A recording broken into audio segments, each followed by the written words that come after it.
1881వ సంవత్సరంలో మహాకుంభమేళా ఇలా జరిగింది. 2025వ సంవత్సరంలో ప్రస్తుతం ఇలా జరుగుతుంది. 2169వ సంవత్సరం అంటే ఫ్యూచర్ లో ఇలా జరుగుతుంది. హర హర Mahadeva Shambho Shankara.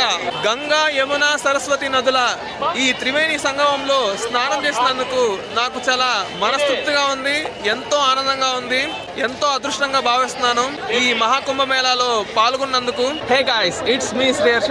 Welcome to my YouTube channel. అందరూ ఎలా ఉన్నారు? ఈ భూలోకంలో జరిగే అతిపెద్ద పండుగ మహాకుంభమేళా. 144 సంవత్సరాలకి ఒకసారి వచ్చే ఈ అద్భుతమైన పండుగని మనందరం ఎంతో ఘనంగా జరుపుకుంటాం.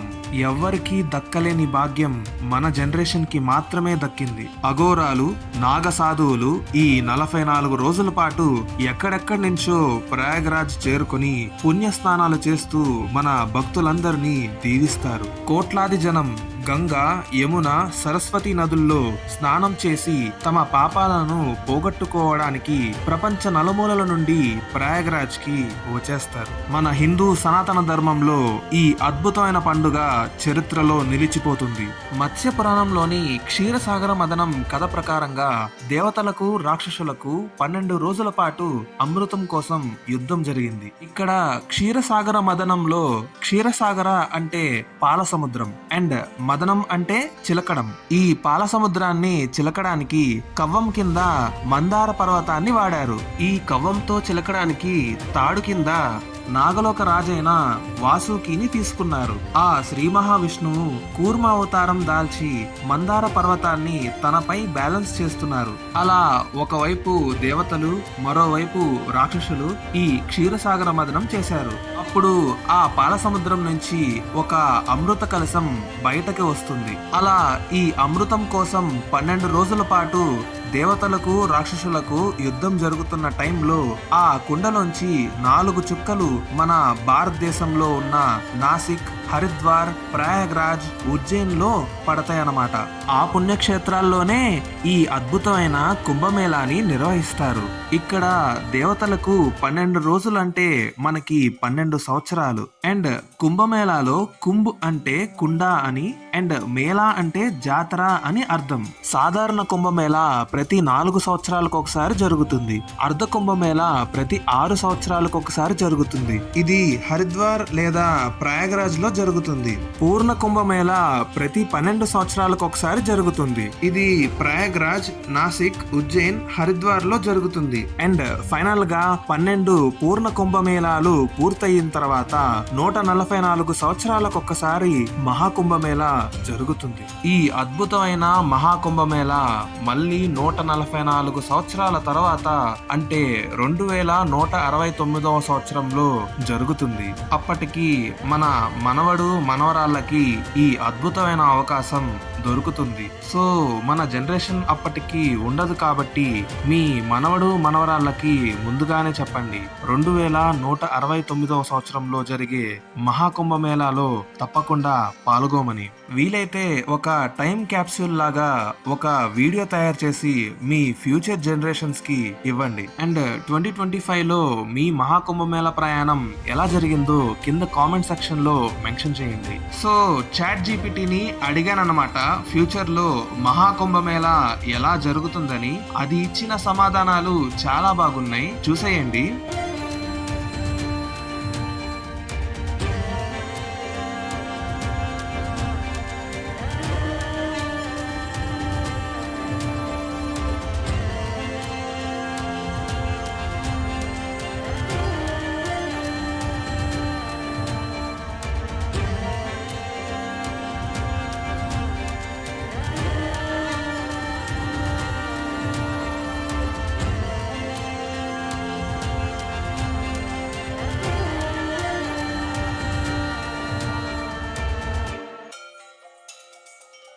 ప్రస్తుతం మనం ప్రయాగరాజ్ కి వెళ్ళిపోదాం పదండి.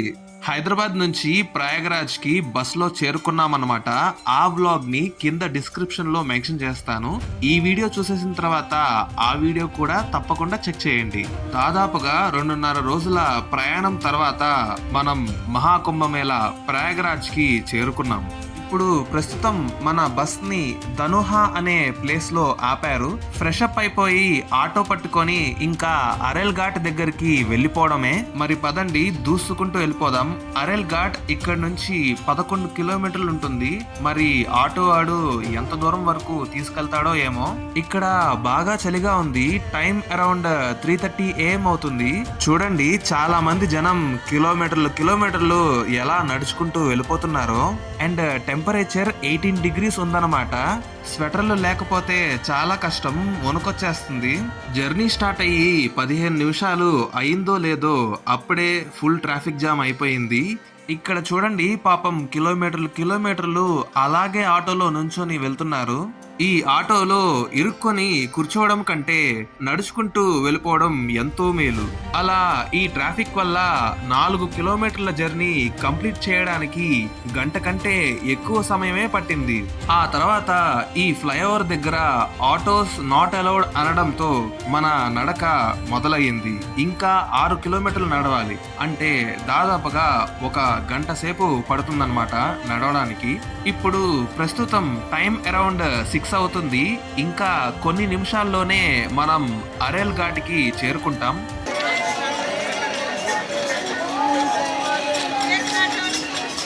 అదుగోండి మహాకుంభమేళా జన సముద్రం ఎంత అద్భుతంగా ఉందో.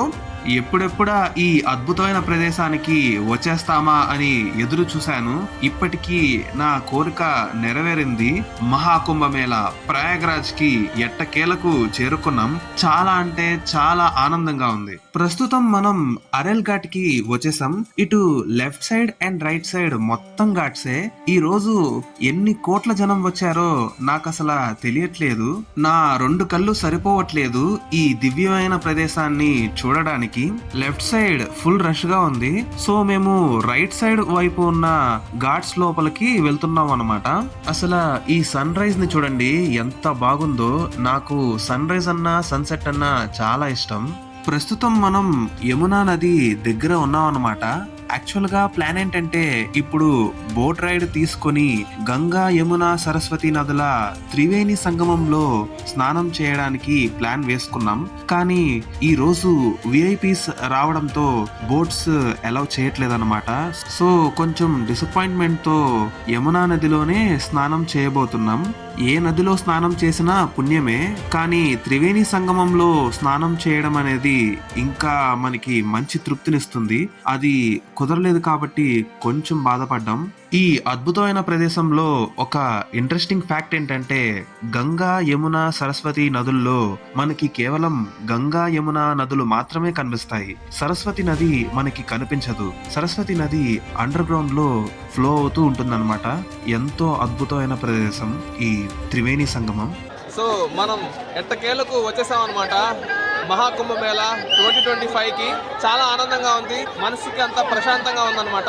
144 సంవత్సరాలకి ఒకసారి వచ్చే ఈ మహాకుంభమేళాకి రావడం ఎంతో అదృష్టంగా భావిస్తున్నాను. హర హర మహాదేవ, శంభో శంకర.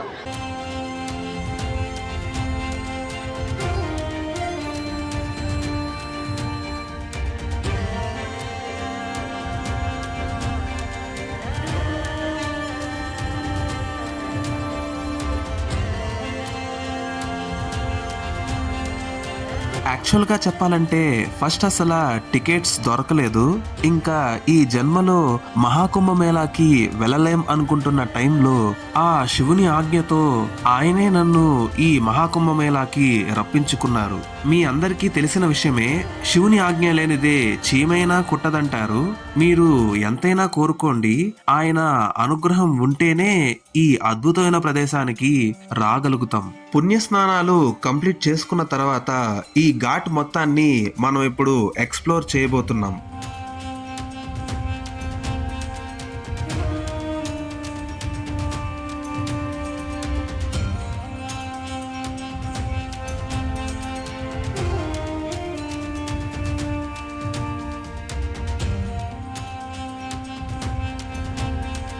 ఇదే అన్నమాట ఆ విఐపి ఘాట్. ఇందాక నేను చెప్పాను కదా ఈరోజు ఒక విఐపి వస్తున్నారని.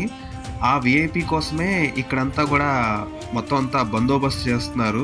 అందరినీ కూడా వెళ్ళిపోమని అంటున్నారు.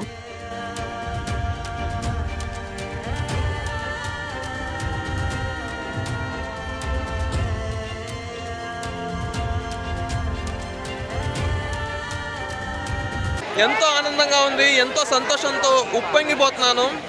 ఈ త్రివేణి సంగమంలో స్నానం చేసినందుకు నా ఆనందానికి హద్దులు లేవు.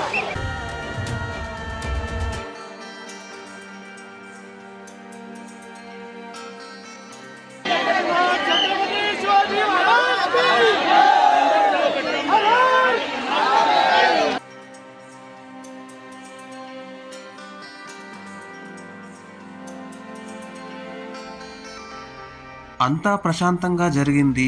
ఇంకా మళ్ళీ 6 కిలోమీటర్లు నడిచి బస్ దగ్గరికి వెళ్ళిపోదాం అనుకుంటున్న టైంలో ఈ ఘోరమైన కిక్కిరిసిలాట జరిగింది.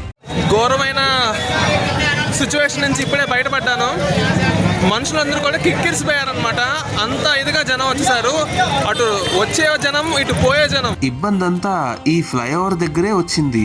లక్షలాది జనం ఒక్కసారిగా రావడం వల్ల మనుషుల ట్రాఫిక్ జామ్ అయ్యింది.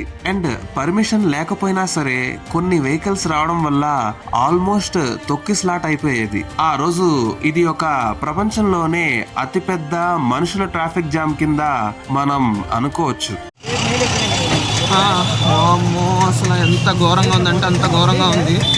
ఎవడు ఎటు నుంచి వస్తున్నాడో కూడా ఏం తెలియట్లేదు. ఫుల్ ట్రాఫిక్, వెహికల్స్, ఆటోలు, బస్సులు, ఎవడిష్టం వాడిదే. ఎక్కడ పడితే అక్కడ వెళ్ళిపోతున్నారు.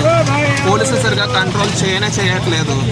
చివరికి ఈ దుమ్ము గాలి పీల్చుకుంటా ఎలాగోలా బస్ ఎక్కేసి ఇంటికి చేరుకున్నాను.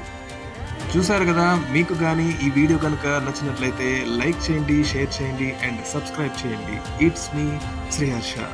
మళ్ళీ నేను మీ ముందుకి ఒక సరికొత్త అద్భుతమైన వీడియోతో వచ్చేస్తాను. Until then take care. Thank you so much.